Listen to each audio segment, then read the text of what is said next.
সাবেক প্রধানমন্ত্রী শেখ হাসিনার বেসরকারি শিল্প ও বিনিয়োগ বিষয়ক উপদেষ্টা সালমান এফ রহমান এবং সাবেক আইনমন্ত্রী আনিসুল হককে গ্রেফতার করা হয়েছে।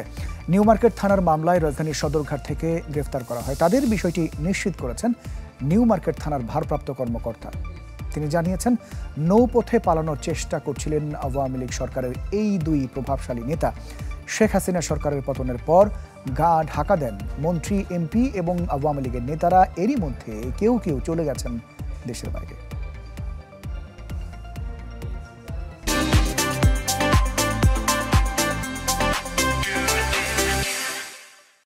রাজধানীর নিউ মার্কেট থানা থেকে এই মুহূর্তে আমাদের সাথে যুক্ত হচ্ছেন সহকর্মী আশিকিন প্রিন্স। আশা করি শুনছেন। জানতে চাইব, ঠিক কোন মামলায় তাদেরকে গ্রেফতার দেখানো হয়েছে, জানতে পেরেছেন কিনা? ইমতিয়াজ, আসলে এই তথ্যটি সবার জানার আগ্রহ যে কোন নির্দিষ্ট মামলাতে সাবেক প্রধানমন্ত্রী, শিল্প বিনিয়োগ উপদেষ্টা সালমান এফ রহমান এবং সাবেক আইনমন্ত্রী আনিসুল হককে গ্রেপ্তার করা হয়েছে। তবে থানা থেকে কিন্তু সেই তথ্য দেয়া হচ্ছে না এখন পর্যন্ত যে আসলে স্পেসিফিক কোন মামলায় তাদেরকে গ্রেপ্তার করা হয়েছে। তবে থানা থেকে নিশ্চিত করা হয়েছে যে সালমান এফ রহমান এবং আনিসুল হককে গ্রেপ্তার করা হয়েছে এবং নিউ মার্কেট থানার যে ওসি রয়েছে তিনিও এই তথ্য নিশ্চিত করেছেন।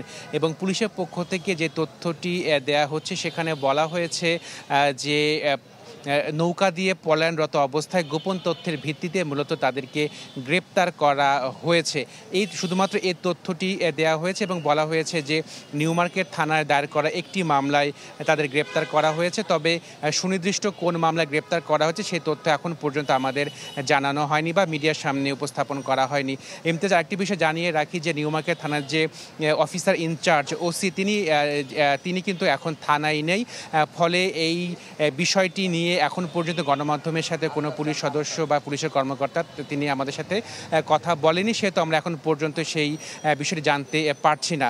তবে অসমর্থিত সূত্রে আমরা বিভিন্ন যে তথ্যটি পাচ্ছি সেটা আমরা পাচ্ছি যে আসলে গেল মাসে একটি মামলা দায়ের করা হয়েছিল। সেখানে একটি হত্যা মামলা ছিল, দুজন শিক্ষার্থী হত্যার ঘটনায় মামলা করা হয়েছিল। ধারণা করা হচ্ছে যে সেই মামলাতে মূলত তাদেরকে গ্রেপ্তার করা হতে পারে। তবে এটি কিন্তু এখন পর্যন্ত সুনির্দিষ্ট নয়, এটি শুধুমাত্র ধারণা প্রসূত। তবে পুলিশের পক্ষ থেকে এখন পর্যন্ত কোনো তথ্য দেওয়া হয়নি। হয়তো বা এই থানার যে ওসি তিনি যখন আসবেন তখন আমরা সেই তথ্য জানতে পারবো। ইমতিয়াজ, অনেক ধন্যবাদ আশিকিন প্রিন্স আমাদের সাথে যুক্ত হয়েছিলেন, জানাচ্ছিলেন সবশেষ খবর।